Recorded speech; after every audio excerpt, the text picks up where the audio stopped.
Adjustment periods. We all go through them in life in varying forms and at varying times. But how much time do we really spend sitting thinking about them? So today, that's what I'm going to do. And as always, I'm going to use my own life as the kind of guinea pig.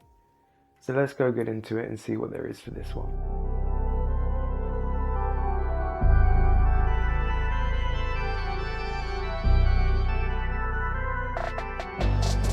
What's going on, beautiful people? This is the Perspective Chasers podcast, and I'm your host, John. On this episode, I'm thinking about the times in my life where I've gone through different adjustment periods. And today is one of them, and that's kind of what inspired this episode. But I'm going to try to think about it from multiple aspects because, again, these problems, or not even problems, but these situations happen to us in life in varying forms. So the main three that I guess I'm going to go through is probably work, family, and friends. I'll start with family because that's the one that I'm going through today. So my little one that went for her first day of school today, and my God, is that an adjustment? Like, not just seeing her out in the world, but having that kind of time away from me and the kind of I absolutely cherish our time together. So I'm in no rush to kind of be away from her, but she needs that time away from me to grow, to make new friends, to make new experiences and everything else. And it's going to take time for me to adjust and kind of be comfortable with that.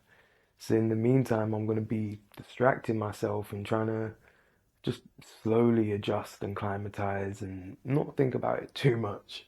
He says that when he's doing a podcast about it, but hey. But it is something that people do struggle with, especially like with their kids as they're growing up, their first days of school, nursery, high school, leaving home.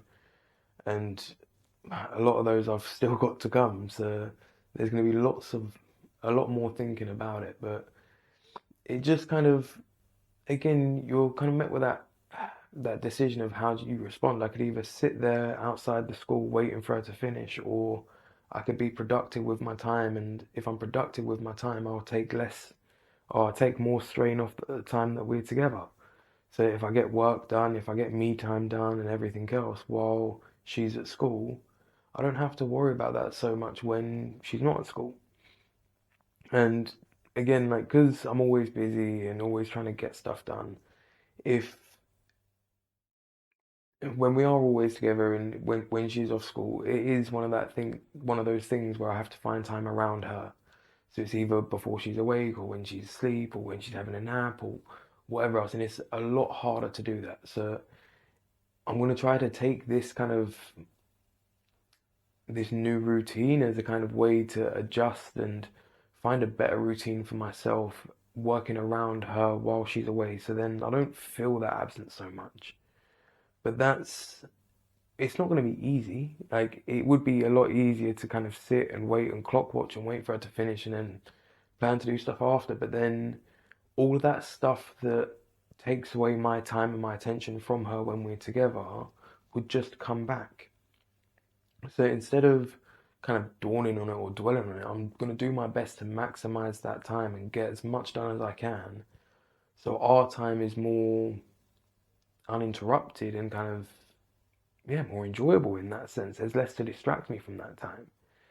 So that's one way where I'm going to try to adjust to kind of not seeing my little one so much. And for me, that is a big adjustment. Like, everybody has their kind of varying degrees, varying relationships or whatever else. But for me, my little one is the absolute biggest thing in my world. So to have kind of more time away from her, yeah, that's going to be a big adjustment. But like I say, the biggest thing I can say for the minute is how I'm going to deal with it is distracting myself, or to put it in a more positive tone, kind of channeling that time into something more positive and that's going to pay back kind of on the back end when we do have our time together, and that it's going to have kind of less distractions to it. At least that's the plan. We'll see how it goes. I'll let you know how it goes, maybe in a few weeks or months. But so then we've got, I'll kind of leave that one. We'll go on to work. So like there's times in like whether it be you're changing jobs or whether starting a new job or whatever, everything's gonna feel weird. Everything's gonna feel different. But eventually it becomes routine. No matter what job it is, it's just a job, it's just a routine of tasks or whatever else. So eventually it becomes the norm. But I've had loads of different jobs where that bar's very different.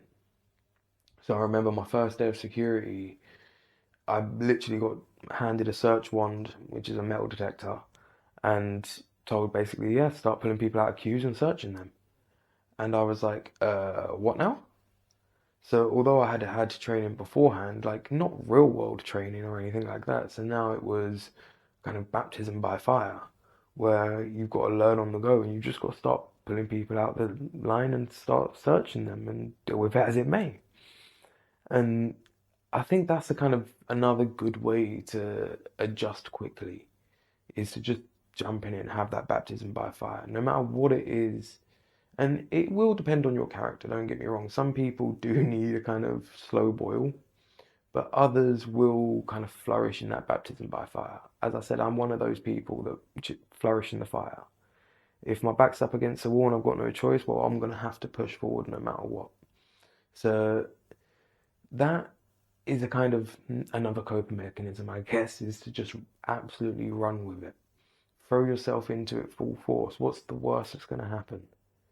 Because if you hesitate, if you miss opportunities or anything else, then you've missed them. That's it. Sometimes you've just got to go in life. So I'm trying to think of other situations.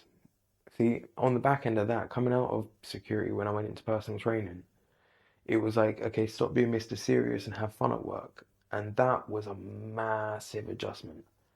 Like I just said, I went from the baptism in fire by being Mr. Serious, pull people out of queues, search them, be strict, this, that, da da da da da, to yeah, have fun, play about, be silly, da da, whatever else. And at the very end of that, kind of, well, at the end of security and the beginning of personal training, I was working both of those jobs at the same time.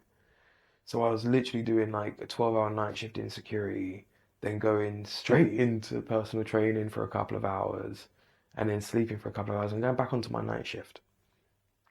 And it was absolutely horrible. But that's me throwing myself in full force. Sometimes you have no choice but to knuckle down and put in the work. It might only be temporary. Like that was only for, I think, a couple of weeks or a month stint or something like that. Just while I worked my notice, but I had to build up the clients and kind of get my face around the gym. So there's loads of different reasons why you have to adjust and how you have to kind of modify your approach to the adjustment, right? If I'd have, in that instance, if I'd have just completely dropped security and started as a personal trainer, it would have been incredibly hard because as a personal trainer, it's a very much like pay as you go kind of job. If you don't have no clients, you don't earn no money. And if you're starting with no clients and you've got no more money coming in, we live in a world that requires money, unfortunately. So that's not an option. So I had to have that kind of overlap where I worked both jobs in order to allow me to adjust properly financially, not just from the kind of workload and making sure I had enough of a workload when I went into personal training, but also making sure that I had enough kind of payoff on the back end of both of those to see me through in that adjustment period. So these are all things that kind of, I guess you don't even realize you kind of have to adjust for when you're going from, or I suppose you do if you take the time to sit with it. Like if you're looking for a new job or whatever else, you look if the pay matches and that, but then you've got to line up pay periods and da da da da da da. Like there is so much to actually sit down and think. If you don't take the time to think about these adjustments and how you're going to properly adjust and everything else, you really are kind of missing out on a massive, like, valuable moment or damn it, what's the word? Um, Valuable moment will do. But that's the thing. So kind of always take that time to think about things in life. No, I had, what was it? I had to think about 30% of people don't have an inner monologue or don't kind of have an inner thought process. And if you're one of those, comment because that's very interesting. But take that time to think and take the time to think about your thoughts and think about what you're doing and how you're adjusting through life. Because again, that's going to make the adjustment easier. It's going to allow you to find your way to meet that adjustment kind of head on or make it as smooth as possible. Whatever you need to do is going to help kind of ease that way through and just make your life a bit more pleasant and a bit more enjoyable. But as with anything, it takes your attention to do so. And is there anything more? See, even coming into doing like the pod, that's going to be an adjustment. Again, it's not like I don't class it as necessarily work yet, but it is a form of work. Don't get me wrong. I sit down, I put the time in, I do the editing, da da da da da. It is work, and there is work to be done always in not just the pod, but many aspects of kind of my personal life. But taking the time to actually think about what's on your plate and what you've got to adjust for, what you've got to fit into your schedule, what you need to do, that's always gonna better your own situation. Like, don't get me wrong, sometimes thinking about these things are hard. Like, thinking about my little one going to school was hard. Thinking about a new job is hard. Thinking about the stress of meeting new people is hard. But if you actually take the time and sit with it, it moves, and most of these events are inevitable. So you've just got to kind of roll with the tide, prepare yourself best as possible, and just kind of march onward. There's just a little flashback to my daughter marching into her first day of school, so give me a sec. But I guess I'll go on to the last aspect unless I remember anything more from different aspects of work. But I'm trying to stay on topic. I'm trying to stay on track. Hopefully, it's getting better. The final aspect would be friends. And this kind of dawned on me because people passing away or people kind of just exiting your life, whether it be passing away or just you not seeing them again, whether they move away or that friendship dies out, whatever it may be. But like you never really know the last time you're going to see people. And sometimes someone's a massive part of your life, and sometimes they're a minuscule part of your life, and it switches.